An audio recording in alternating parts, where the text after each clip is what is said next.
언제나 필승! 네, 반갑습니다. 필승입니다. 자, 이번에는 미국의 장기채, 그리고 이 금리 상승이 우리나라 경제 혹은 주식시장에 어떠한 영향을 줄 수 있는지에 대해서 분석해 드리겠습니다. 현재 상품은 TBT이고요. 미국채, 장기 미국채의 이제 소실치는 곧버스 상품을 보시면 되겠습니다. 2배 레버리지 인버스 상품이고, 최근에 꽤나 급등을 하고 있어요. 저 같은 경우도 현재 투자를 진행하고 있고요. 약간 7.1%의 수익을 내고 있습니다. 지금 보시면 이런 식으로 8월 2일에 저는 매수 매도할 때마다 우리 member분들께 실시간으로 다 말씀드리죠. 8월 2일에 TBT 매수했다고 말씀드렸고요. 한 번 더 8월 2일에 또 매수했다라고 말씀을 드렸습니다. 8월 2일이면은 정확하게 8월 1일, 8월 1일 새벽 그리고 8월 2일 이렇게 양일에 걸쳐서 매수가 된 것이고, 시차가 있기 때문에 8월 1일 새벽, 8월 1일 새벽이지만 8월 2일로 시된 것이고요. 그리고 8월 2일 이렇게 두 번에 걸쳐서 매수를 했고, 현재는 대략 한 7%, 약 7.1%의 수익을 내고 있습니다. 따라서 제 모든 영상은 매수 매도 추천 리딩 아닌 거 다들 계시죠? 참고하시면 되겠습니다. 그럼 최근에 금리가 좀 많이 올랐기 때문에 장기채에 대한 그런 숏에 대한 ETF는 이제는 관심을 거둬야 되느냐 하면은 저는 아닐 거라고 보고 있어요. 물론 최근에 좀 급등한 감이 있기 때문에 좀 눌렸다 갈 수는 있겠지만, 저는 장기채 금리에 대한 상승이 쉽게 사그라들지 않을 것이라고 보고 있습니다. 이에 따라서 증시에 대한 리스크 헤지라던가 혹은 채권 시장의 붕괴, 채권 시장의 하락에 대한 리스크 헤지를 충분히 해둘 필요가 있다라고 개인적으로 보고 있습니다. 이에 따라서 우리 멤버분이 오늘 이런 질문을 해주셨어요. 우리 이제 필승 멤버, 필승한 멤버 토론방이죠. 사부님, 궁금한 게 있습니다. 미국 장기채 금리가 위로 튀면서 정상화된다면 그 과정 중에서는 채권 금리가 올라가는 것이므로 달러의 매력도가 올라가서 단기적으로는 강달러가 될 수 있는 것으로 이해가 되는 게 맞을까요? 안정화된 후에는 많이 풀린 채권으로 큰 약달러 흐름으로 가는 것이고요. 그게 상식적인 흐름이긴 합니다. 쉽게 말해서 질문이 금리가 오르니까, 미국의 금리가 오르니까 달러가 강세로 갈 수 있지 않느냐, 이런 식의 질문이었고, 저는 이러한 답변을 해드렸어요. 그게 상식적인 흐름이긴 합니다. 허나 미국의 펀더멘털에 문제가 생기면서 발생하는 채권의 가치 하락은 얘기가 다를 수 있겠죠. 환율도 상대적인 것이니 말입니다. 핵심은 미국이, 그리고 달러가 다른 국가들 및 원자재보다 강할 것이냐 약할 것이냐이고, 저는 약할 것으로 보고 있습니다. 단기적으로는 연준과 미국을 향한 맹목적인 믿음으로 인해 강달러가 나타날 수는 있습니다. 달러 인덱스만 보고 판단해서는 안 되겠군요. 감사합니다. 기본부터 잘 이해하고 심화된 상황에 대한 흐름도 찾아나가야겠군요. 맞습니다. 달러 인덱스라고 해봐야 달러, 유로화, 엔화죠. 유로화 및 엔화는 달러에 연동되어 있고요. 큰 의미가 없는 지표입니다. 거의 모든 시장 참여자들이 달러 인덱스만을 가지고 강달러다, 약달러라 얘기하다 보니 처음에 사부님 말씀이 많이 헷갈렸었네요. 그럴 수 있겠네요. 대중으로부터 한 발짝 떨어져서 바라보는 게 중요합니다. 자, 달러 인덱스라고 해봤자 보유 비중, 이런 보유 비중을 보면은 달러, 유로화, 그리고 엔화, 이 정도밖에 없어요. 근데 문제가 유로화와 엔화, 그러니까 유로존과 일본 같은 경우는 대부분의 외화 자산을 달러로 가지고 있다는 겁니다. 그러니까 달러와 연동될 수밖에 없겠죠. 달러와 유로화, 엔화가 거의 대부분의 비중을 차지하고 있는데, 이 중에서 유로화와 엔화도 대부분의 외화 자산을 달러로 가지고 있고요. 미국 같은 경우도 상당 부분의 자산을 유로화와 엔화로 가지고 있기 때문에 이제 달러 인덱스를 통해서 달러의 강세다, 약세다 이런 것들을 표현하기에는 상당히 좀 무리가 있습니다. 사실상 그렇게 큰 의미가 없는 지표라고 저는 보고 있어요. 그것보다 훨씬 더 중요한 것은 신흥국, 핵심 신흥국들과 달러와의 그런 상대적인 관계, 혹은 원자재와 달러와의 상대적인 관계가 훨씬 더 중요하다고 개인적으로 보고 있는 것이고, 이런 관계들에서 균열이 발생하고 있으며 이제는 약달러로 갈 수 있는 환경이 만들어지고 있다고 판단하고 있는 것이고, 이에 따른 분석도 꾸준히 우리 멤버분들께 해드리고 있는 것이죠. 최근 미국의 유명 인사들도 미국의 펀더멘털에 대해서 걱정하지 말라고 호소하는 듯 했습니다. 저러니 더 의심이 갑니다. 사실 걱정할 상황이 아예 아니면 이러한 얘기조차 하지 않았을 것 같은데, 우려가 어느 정도 퍼진다고 생각하는 것 같습니다.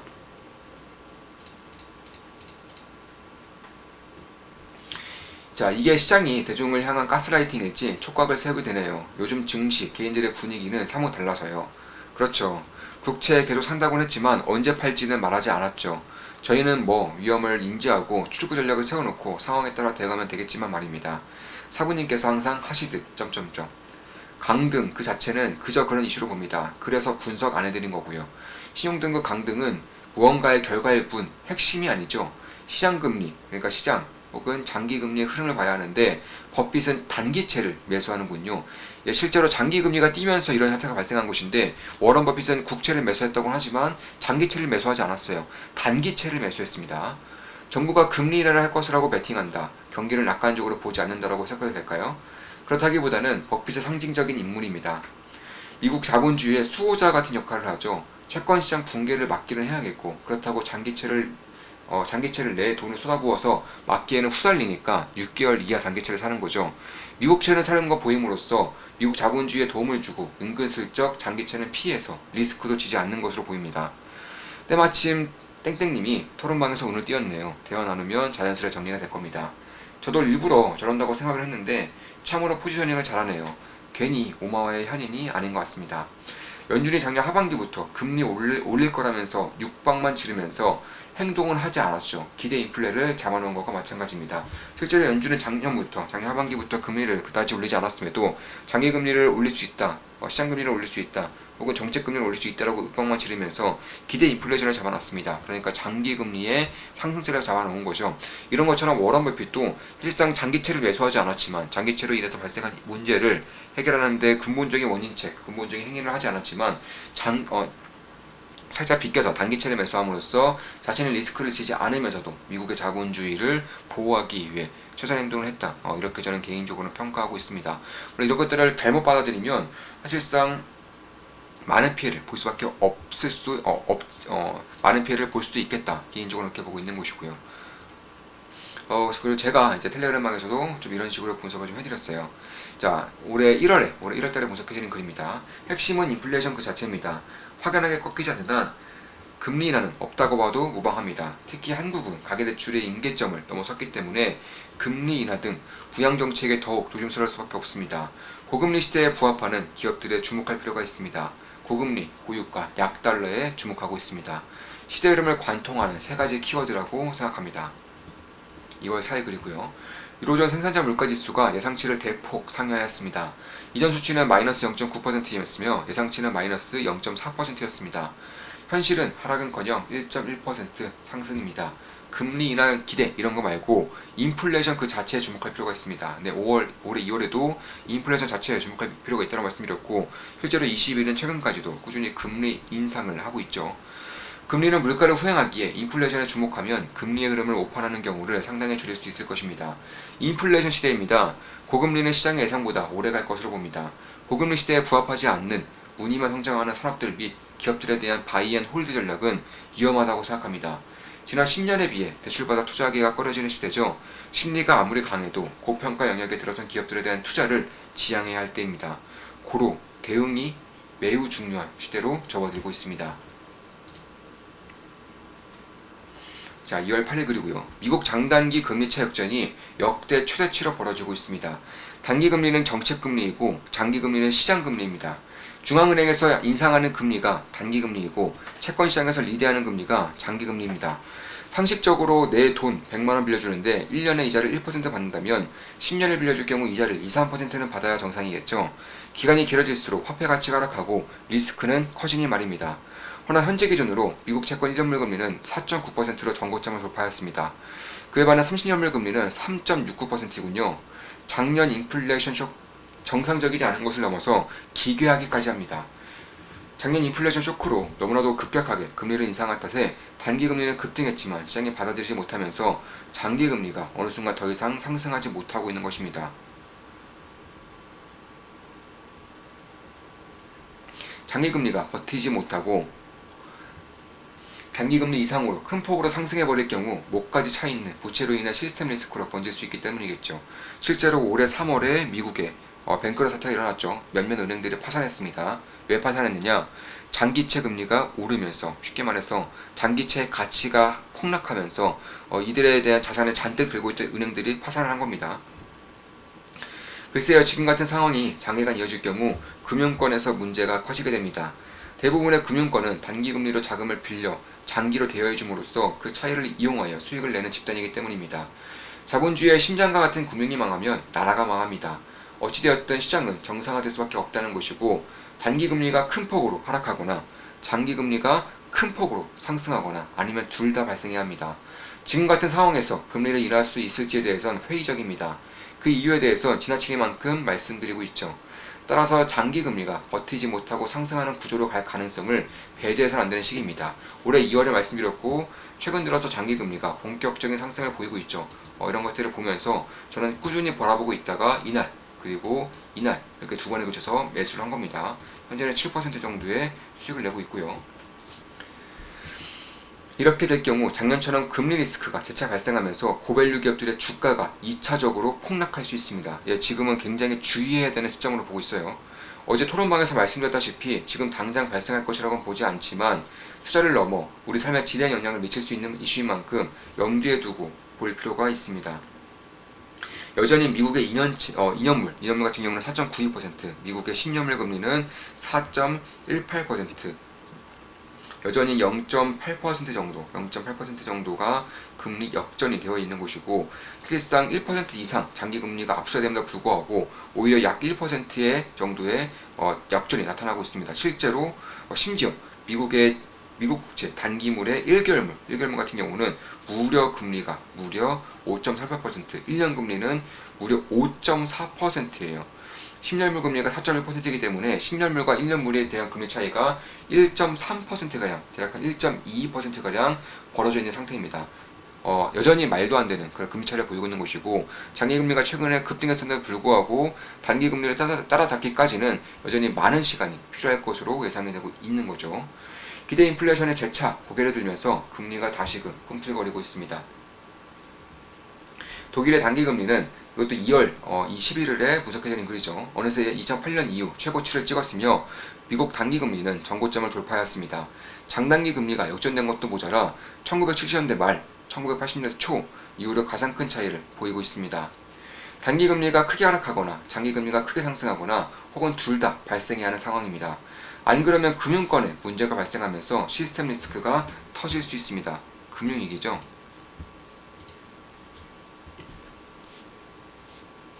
1970년대 말, 1980년대 초 이후엔 장기금리가 폭등하면서 키가 맞춰졌습니다. 이번에 어찌 되는지 지켜볼 일입니다. 현실화될 경우 코로나 당시보다 훨씬 더 큰 기회가 발생할 수 있을 것으로 봅니다. 지금 그 기회에 대한 연기들이 차근차근 조금씩 나고 있는 것으로 보고 있는 것이고 상당히 주의해야 되고 상당히 좀 기회를 잡아야 되는 그런 시기로 다가서고 있다. 개인적으로 그렇게 보고 있습니다. 자, 현실화되든 되지 않든 기회가 될 뿐입니다. 충분히 대비하고 있는 만큼 꽃놀이패를 쥐고 있습니다. 이때 당시에 보유하고 있는 TBT는 매도했었고 최근에 다시 매수한 거죠. 다만 1970년대와 같은 폭발적인 금리 인상은 가능하지 않습니다. 그렇게까지 해서 인플레이션을 죽이면 폭등한 금리로 인해 부채 부담이 매우 커지고 화폐 가치가 꺾이지 않으면서 부채 상쇄 효과도 이룰 수 없게 됩니다. 금리 인상 폭을 제한하면서 인플레이션을 유지시켜 화폐 가치를 살살 떨어뜨리는 것이 미국 정부가 부채에 깔려 파산하지 않는 방법입니다. 1970년대 폭발적인 금리 인상이 가능했던 것은 미 부채 비율이 30%대에 그쳤기 때문이고 지금은 150%가 넘죠. 상황이 아예 다르다고 할 수 있습니다. 자산시장 전체에 지대한 영향을 미칠 수 있는 흐름입니다. 면밀히 살피면서 충분히 대비하고 현명하게 대응할 경우 큰 위기를 매우 좋은 기회로 거둬들일 수 있을 것입니다. 자, 7월 3일 글이고요. 미국 장단기 국채금리가 40년 만에 최대치로 역전되었습니다. 무려 1.06% 이상 확대되고 있군요. 이제 10년물, 30년물 금리까지 역전될 기세입니다. 부채한도 협상이 타결됐었죠. 장기국채 공급 증가로 가치가 하락하면서 금리가 상승할 경우 장단기 금리 역전의 정상화 압박이 더 거세질 수밖에 없습니다. 채권 플레이어들과 어느 누군가, 어느 기관이 채권 시장의 2차 붕괴를 눈물겹게 막고 있지만 시간은 그들 편이 아닐 가능성이 높습니다. 2020년도에도 채권 시장의 붕괴를 말씀드린 이후에 얼마 지나지 않아 채권 시장의 붕괴했었죠. 이번에도 다르지 않을 것으로 보고 있습니다. 전체 자산시장에서 탑3에 해당하는 채권시장의 붕괴, 주식은 5위권 바뀝니다. 자산시장 전체에 큰 영향을 줄 수밖에 없기에 면밀히 살피고 있습니다. 슬슬 수면 위로 오르고 있는 가계부채에 대한 무게가 무겁게 느껴지고 있기도 합니다. TBT 고려신용 정보 지켜보고 있습니다. 자, 7월 3일 글입니다. 윗글의 추가 내용입니다. 기사의 핵심 내용입니다. 약 300만 명의 가계대출자는 원금과 이자를 갚느라 최소한의 생계를 이어가기도 힘겨운 상태이며 이 가운데 175만 명은 아예 소득보다 원리금 상환액이 많아 소비 여력이 완전히 제로인 것으로 추정된다. 만에 하나 장단기 금리 역전이 정상화되면서 시장 금리가 급등한다면, 그러니까 장기 채권의 가격이 급락한다면 이들은 어떻게 될 것인지 깊이 있게 생각해둘 필요가 있습니다.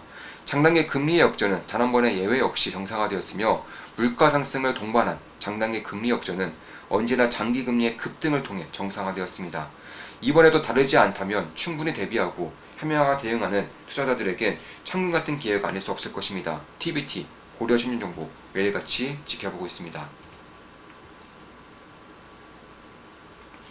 자, 그럼 제가 지금까지 장기 금리의 상승, 그러니까 장단기 금리 역전이 사상 최저치 가까이 나게 되면서 금리의 정상화가 되면서 장단기 금리 역전이 정상화가 되면서 단기 금리의 인하보다, 그러니까 정책 금리의 인하보다는 장기 금리의 상승, 그러니까 시장 금리의 상승을 보고 있는 와중에 이렇게 될 경우 주식의 밸류에이션이 매우 낮아질 수 있고요. 부동산 같은 경우도 충격을 받을 가능성이 높습니다. 이런 가운데 제가 끊임없이 기회라고 말씀드리는 이유는 이 기사에 다 실려 있어요. 지금 보시면 얼마 전에 한국은행이 대규모 예금 인출 사태 시 새마을금고 등의 유동성 지원하겠다고 밝혔고요. 한국은행이 은행 자금 조정 대출 금리를 인하했습니다. 무려 50bp나 인하했어요. 이런 것들을 보면서 사실 이런 이슈가 터지면 올해 3월에 미국에서 봤듯이 이런 유동성 위기 혹은 금융위기가 터지면 훨씬 더 많은 돈들을 풀 수밖에 없는 것이고 그 많은 돈들을 푸는 과정에서 기회가 굉장히 커질 수 있다는 겁니다.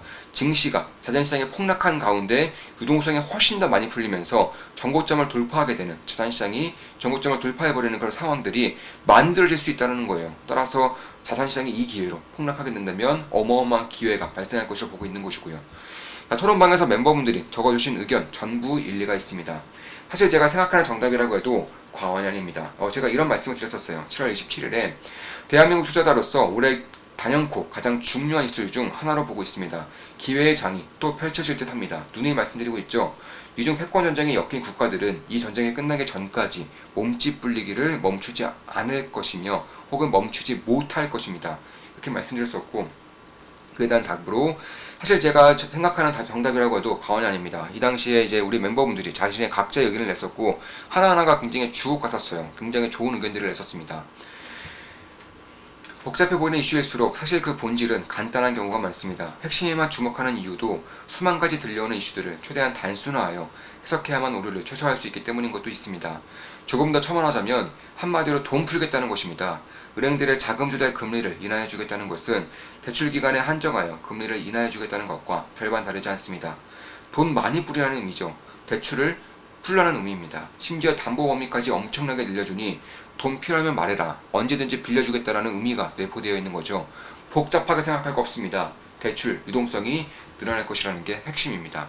사실상 미국은 이제 은행 위기가 생긴 이후에 직후에 연준이 대응을 했고요. 한국은 그런 위기들이 생기기도 전에 한국은행이 먼저 대응을 했어요. 이런 것들을 보면서 사실 이런 위기가 터지든 말든 터지기 전에도 유동성을 미리 푸는 것이고요. 터지게 되면 훨씬 더 많은 유동성을 풀어야 되겠죠. 이런 가운데에서도 기회는 발생할 수 있을 것이고 만약 이번에 장기금리 급등 사태로 인해서 우리 3월과 같이 뱅크런 같은 일들이 발생한다면 다시금 시장은 기회를 줄 것이고 어쩔 수 없이 지금 한국은행에서 하고 있는 것처럼 유동성이 풀릴 수밖에 없는 것이며 이에 따라서 좋은 기회가 발생할 수 있다고 보고 있습니다. 당연히 우리 같은 경우 우리 필승 멤버들과 저 같은 경우는 충분히 대비하고 있고요.